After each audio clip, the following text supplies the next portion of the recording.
Good afternoon, everybody. My name is Chris Walker. This is Ronnie Spencer. We're going to take the next 25 minutes or so and talk about designing your service provider network to fail. If that sounds like something that's maybe not exactly what you want to do, I think we can sway you as to the benefits for having that perspective. Before we jump into that, I'm going to call out two things. One, the phone case that you have is amazing. We are almost phone case twins. Nice. She's got an R2D2 phone case for anybody in the back. But before we jump into what we think you ought to do and some thoughts on designing a network to fail, I think it's important to know who we are and why you should care about our opinion on anything. Well, anyway, who are you and where are you from? Not really sure. Fair enough. That's also true about where you're at. Yeah, sure. Ronald Spencer. I'm with Gila Telecommunications. Been in the industry for quite a few years. Been with Gila River for 13, coming up on 14 right now. I've seen many things, and I initially thought it was a great idea to be up here with Kris talking about designing your networks for failure, and then I couldn't decide, was he insulting me? I'm the poster boy for failure or something. I'm still not over that just yet. But a little bit about Gila River Telecommunications. So we were a tribally owned and established phone company, established in 1988. I have approximately 65 employees under the GRTI banner. We have 3,435 active accounts. 404 of those are business, 3031 residential, with 3048 active residential phone lines, 2,900 internet customers. And our community spans 548 square miles. There's approximately 12,000 members that live on community. I think it's just a little shy of that. So a fairly large footprint tribe with a fairly low population density. And that kind of goes back to what we were talking about in the other day regarding the cost to deliver services. So we have an incredibly high loop cost, if you remember the slides from the other day. And so we rely heavily on the NECA tariff, the NECA funding, to create the network that we've designed today. It's you, baby. Oh, I'm supposed to tell you I like camping and family time. So I am with CCI Systems, which is different than the other CCI that's here that has a very similar logo. Just lucky, I guess. We've been in the industry for 65 years. We started off building cable plant and evolved from there to include all things essentially service provider network. We're very active across the country in different associations, and we have a customer base over 450 strong that are 9 out of 10 in the small service provider space. So tier 2 to tier 4, which can be anywhere from several thousand customers to honestly a few hundred. One of my customers has 400 subscribers. We do all of it. We like to say from core to the door. So we have access engineering all the way through IP core and everything in between. We service a number of different hardware vendors. And one of the things that make us particularly unique in this space is we drink our own champagne and or eat our own dog food, depending on the day. We own our own ISP. So we have a rural ISP up in Michigan and Wisconsin that services 15,000 subscribers. Again, sometimes we measure it in miles per customer instead of customers per miles. So I think the key differentiator for that is that gives us insight into the daily operations in a way that even when we partner with someone like Ronnie's team, we're still not there every day, right? Like we work closely together, but we're not necessarily seeing all of the challenges every day. But Astria gives us some of that visibility, and we feel that that's really key for us in the market that we serve. Super quick about me. I've been doing stuff in the service provider space for 20 years. I'm originally from Indiana. I live in Oregon now. We were the second service provider in the state of Indiana to deploy DSL back in the early 2000s. We could have been number one if we had gone a week early. Didn't know somebody else was launching, so there you go. I've been with CCI Systems as a sales engineer for a total of a little over 4 years, 1.5 years. In this stint, I've kind of bounced back and forth between the state data center at Oregon. For those of you who don't know, the state of Oregon actually owns a data center and provides network services to agencies. That's a pretty cool spot. And I've included that last bullet point because we're talking about failure. So I am establishing my credibility with failure. I've watched that team for a long time. For those of you that don't follow NFL football, the Colts won 4 games last season, so yay! Oh, thank you. So this is one of my favorite quotes related to failure. It's from a comedian, Stephen Wright, and it's really kind of self-evident that if at first you don't succeed when skydiving, it's probably not for you. I do have a story about skydiving. We're pressed for time. I'll just say that I did have 2 systems fail while I was skydiving. Spoiler alert, I made it. So anybody that's interested in the details, come see me after the talk and I'm happy to share the story. It's kind of funny. I've only done the skydiving the one time. I haven't gone back, so lesson learned. So now we're going to get into kind of the meat of what we're here to talk about. This first question is, can you actually design for any failure in your network? And what we're largely talking about now is sort of your IP core. So we're getting a little bit away from the subscriber edge and we're moving into where all of your packets aggregate, all of your customer traffic aggregates. And the short answer, we'll skip to the end, is not really. You can't actually anticipate any possible failure that's going to happen or the reason for it. This is a legit picture of a customer of ours that had an outage caused by a disgruntled former employee taking a hose and putting it in their data center. Now, if anybody in this room has ever had a scenario where you sat down and you were talking about disaster recovery and you said, well, what if somebody put a hose in our data center? I will buy you a cup of coffee. That was pretty significant, and it's probably like 3 to 4 feet deep in there. Like that's a legit amount of water. So am I to understand that's bad? Yes. Unless you have developed underwater systems and designed them for that. It's great fire suppression. That is true.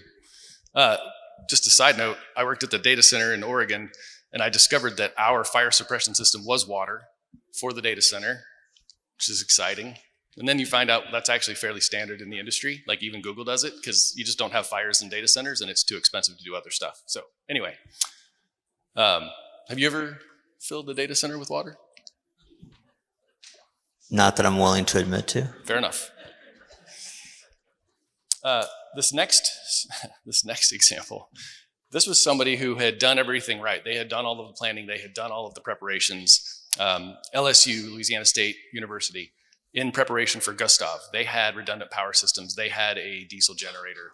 So they were ready. The power went out and their systems stayed up, no problem, as designed, as expected. And then magically, somewhere in the 6 to 8 hours later, the data center went dark. Well, it turns out they had been checking the fuel and it said full. It had plenty until it was completely empty. The fuel gauge on the fuel tank had failed and they didn't know it.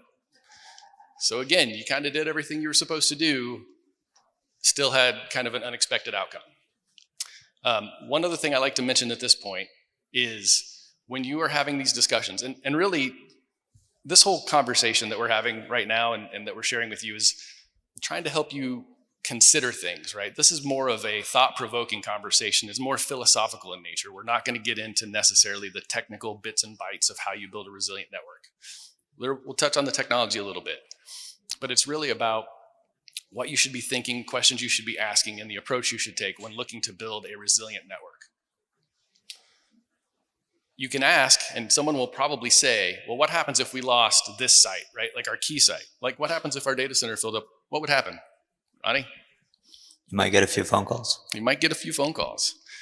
But someone will inevitably say in that conversation, well, if that happens, we've got bigger problems. Right? Have you guys ever heard that in a conversation? Well, if that happens, we've got bigger problems. Coming from the state of Oregon, that would oftentimes come out and you would see it stop a conversation. Like, well, we're not even going to consider the fact or the possibility that that site's going to go down because we've got so much bigger problems to deal with at that point. But I would encourage you to not let that kill the conversation. Take the next steps and say, okay, yes, things are real bad if that happens, but what can we do to restore some services? What can we do to make things partially functional? What can we do? And then that will help you identify maybe some of the steps you can take before it happens to add some resiliency to your network. It feels a little bit like punching down at Southwest at this point. It's not intended, it's just they have some pretty interesting use cases or examples of failures. This one's actually from 2016, where a single router in their network failed in an interesting way. It was a failure that, from the network perspective, the network thought everything was fine, but the router was not actually passing traffic. They were down for 4 days. 4 days because a single router kind of failed a little bit. What that tells me about them, and that cost them $150 million for 4 days of outage, right? What this example sort of illustrates is that they have spent a ton of money building a lot of resiliency in their network, and it is probably too complicated. And their tool set is probably inadequate, because if you have a system that's down for 4 days and it takes you that long to figure out, oh, it's this router that kind of failed a little bit, you probably haven't put the right tools and you're not looking at the right metrics. Have you ever had a cool failure that's not water related? Yeah, so we actually, for those of you who've had opportunity to take the tour of GRTI, we designed for redundancy, right? There's redundant systems upon redundant systems, and those systems are also redundant, and then everything I'm saying is redundant, right? And so I'll say it all again. Just kidding. So what we had is your single greatest risk to your network is the human element. And the example I can give you is that we had a vendor who was performing maintenance on our generators. Now, for those, again, that took the tour, we have 2 generators, 250 kVA generators that supply the power in an emergency to our building. Those are 3-phase generators, so they have the brown, orange, and yellow leads on them. Our vendor was performing a load transfer to a load bank that they cart in on a trailer, disconnected the leads so that they could run the generator directly to the load bank, and upon reconnecting them, reverse the order of those leads. So when that generator attempted to run, it ran out of phase and caused us a significant amount of problem. And that was all because some guy got in a hurry hooking things back up. So failures are going to happen, right? Problems are going to happen. Mistakes are going to be made. One of the things that often comes up when you're talking about failure scenarios and redundancy and resiliency of hardware is this concept of mean time to fail and mean time between failure. You know, you do some calculations, get out your calculator and do some math. And frankly, I don't care. I don't care what the mean time to fail between for a piece of equipment is. It's not particularly meaningful to me. It's meaningful to someone, probably accountants, finance people, insurance folks, whoever's certifying this hardware. But as a network operator, the only metric that I really care about is the mean time to repair. How long does it take me to figure out I have a problem and fix it? That's the one that's meaningful for us. So would you say that in your time in the industry that the demands on the network have changed? And if so, how so? Well, absolutely, significantly. I think COVID taught us all a lot about our networks. And for GRTI, our traffic went up exponentially as a result of COVID. And then the type of traffic we were seeing changed dramatically. So we were predominantly web surfing and some streaming prior to COVID. And then we went significantly towards streaming during COVID. And we still see a lot of that streaming today as a big reliance on the ability to bring video down to the computer to entertain people, to teach them, to provide observation for those doing surveillance and whatnot. And yeah, definitely we've seen the use of our network change. Yeah, and I think that top bullet point over there under the present is kind of the key point that's changed. When I first started deploying DSL, it was best effort service, and we hoped that it worked most of the time, and there was no SLA, and there was no guarantee of service, to today where we have pushed essentially our business edge out into the home, right? We've got people working remotely, kids taking classes remotely. And so now the home network has become much more essential. And the expectation is that it will be up and functional all the time. We've kind of touched on a number of different examples of how things can go sideways, so I don't think we have to hammer home too much why you should build a network that can handle failure and resilient, or with resiliency, and stay mostly operational even under some strange circumstances like your data center being full of water. One of the key ones that I encountered a lot, especially when I was working at the state of Oregon, is that bottom right where it says proof of concept into production. The number of times where we had to solve a one-off problem, deploy that into the network just to get something to work, and then it became production and we had to support it forever. That's something that if as you guys are building new networks, right, you can avoid making that part of your network.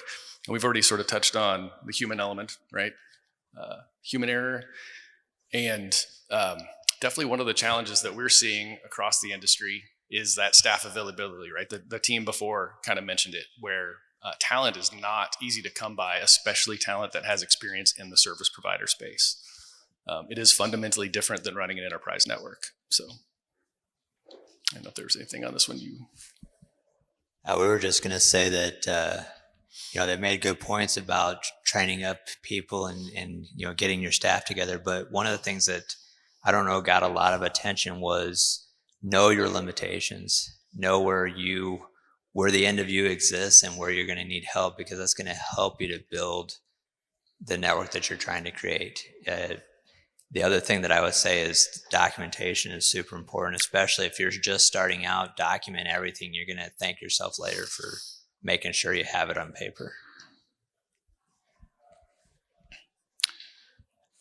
So this is why architecture matters, right? I would say that in my experience working for Smithville Telephone back in Indiana, our network looked very much like that picture, right? That is maybe we started off with some kind of a plan, and then, reality hit. And again, we didn't really understand our limitations. We did not bring in VARs that were experienced in the service provider space, right? We went with an enterprise team because we knew them. And it led to something like that, right? You've sort of pieced it together and it kind of gets you by, and yeah, it works and it'll get you there most of the time. But man, when it goes wrong, you better hope that Joe's in, because Joe's the only guy that knows how he put that door on, right?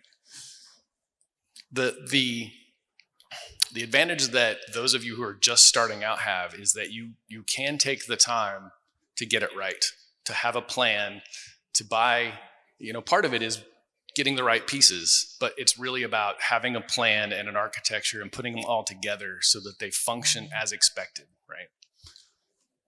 I think I'm not going to say everyone in this room would prefer the car on the right, but I'm going to guess that a lot of us would, right? Now, I don't know that I noticed that when we were reviewing the slides before, but did that Tesla actually have exhaust coming out the back of it? That seems odd to me. It's a good catch. So we're going to fly through this. The slide deck is available. I think they made it available. I think it's got like 50 slides or something. So feel free to go out and grab that. And if you want to ask questions about the stuff that we kind of fly past or we're not going to cover today, obviously reach out. But some of the keys are simplification. Do not overcomplicate your network.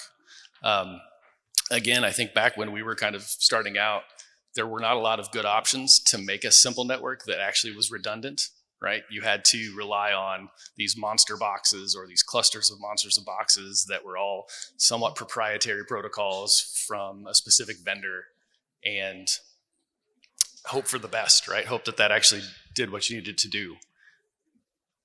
With the advancement of the protocols and hardware, you can now build a resilient network that is completely standards-based, which in theory means it's interoperable across different manufacturers. And it allows you to simplify and reduce that reliance on a single vendor or a single vendor's solution. This is one of our consulting system architects came up with this concept that I'm about to share. He called it his architectural epiphany. I don't think it totally holds up, but we're going to run with it because it's what's on my deck. The idea is cattle versus pets. So again, when we were talking about my first iteration of an ISP network, we put every single subscriber that we had into a single box. And that single box had multiple line cards, and it had multiple processor cards, and it had multiple power supplies, and it took up 2/3 of a single rack. And it could still potentially have a problem and take down everybody. That's a pet, right? That is, and those are actually my dogs. That's Vader, Luke, and Twitch. They get mad if I don't mention their names. But so that is the idea of a box that you have to be very careful with, right? That's the rack of equipment that you have that you don't look at sideways. Do you guys have any of those where you're like, don't nobody touch rack number 3? Because Well, yeah, prior to our upgrade, we had a Cisco 6500 router that had been up for 11 years because, we were not going to reboot it because we didn't know if it would come back up again. Yep. So that's a pet. The idea of cattle is that you can put a little bit less effort in, right? And this is where I think it falls apart, because I think those people who have actually had livestock, like, it is not an easy thing. But the idea is smaller, you don't have as much invested in any single one of them, right? You might lose one and be like, oh, that was a bummer, versus if you lost a pet, at least for me, right? That puts me down. How much are you investing in your pets? Oh, thank you. That's very nice. So again, this is kind of the old way where you put this monster box in that stands for big fat router up there. And if you want to build more capacity, right, you're swapping out expensive line cards, but it's all concentrated in these single monolithic monster boxes. Now, I'm not telling you that those have no place in the network. There are still plenty of use cases where putting in a very large, fully redundant box makes a lot of sense. But it used to be the only option, and it's not anymore. I'm glad you said that because you sold me a few. They're beautiful too. I'm also glad I said that. So this is what those big boxes look like, right? And these are fine, especially if you don't get into a situation where you have one that you're not going to reboot for 11 years because you're nervous that it'll never come back, right? Don't do that. Even with the boxes I just sold you, don't do that. The new way, and this is the way that we are seeing, especially in our particular space, the tier 2 to tier 4 space, this is highly successful, is using the cattle analogy, but it's essentially much smaller boxes. So a single rack unit of hardware that you deploy, and you deploy multiple of them through the network. And through the use of advanced protocols, and honestly, this sort of an architecture takes 4 protocols. It used to take 24. You can build a network that is resilient. You could lose any one of those boxes, and it has a fairly minimal impact on your network, right? So your blast radius is lower. Whatever subscribers are terminated on there, assuming you've architected this correctly, they can terminate somewhere else. If you need to add additional capacity, you plug in another small box, right? Modular design. This is what they look like. And this is probably going to be about where we stop, but anytime somebody stands up here like me and says, hey, there's this new way to do something that you should consider, some new architecture that you really ought to consider and think about deploying in your network, one of the questions that you should ask is, well, is this real? Is this a vetted, proven solution? Does this architecture actually play in the real world, or is this just something that sounds good on paper? And I think that's an excellent question. We didn't reinvent the wheel for this architecture. What we did was we said, data center, they've been doing it this way for a long time, right? This is what your typical data center spine and leaf architecture looks like. Multiple connections all the way through the stack. So we just stole it. We said, hey, that works. And now we've got relatively inexpensive boxes that we can deploy in a service provider network and accomplish the same thing. Multiple links, lots of redundancy, a whole lot of resiliency, small blast radius, won't impact a ton of customers. You can have sub 50 millisecond failover if you want. So it is a vetted solution, right? It is an architecture that has been proven for a number of years, fully functional. It's just being applied in a kind of a new role. So we're at the last minute. you have any final words? Thank you and good night. So thank you guys very much. We really appreciate you taking the time. The last other thing that I was going to cover is all about monitoring. Make sure you're using some kind of system that monitors more than just ups and downs. But I think great. So how's the latency on that architecture? You can go sub 50 millisecond. Really? So you can have almost instantaneous failover. One of the things when I used to work at the telco was they would always brag because they were running Sonnet, right, their Fujitsu networks, or ATM, and they'd say, oh, we can fail over in sub 50 milliseconds. Can you do that with your IP network? And I said, why do I need to? Show me the application that tells you you have to have sub 50 milliseconds of failover to be successful, right? Usually applications can take a little bit more failover than that. I lost the argument. As you can tell in the industry, like sub 50 milliseconds is still like the standard that you measure by, so it's fine. But yes, you can make it almost hitless. Great. So for any country, that's okay, right? Okay. Sounds good. All right, guys. Thank you so much.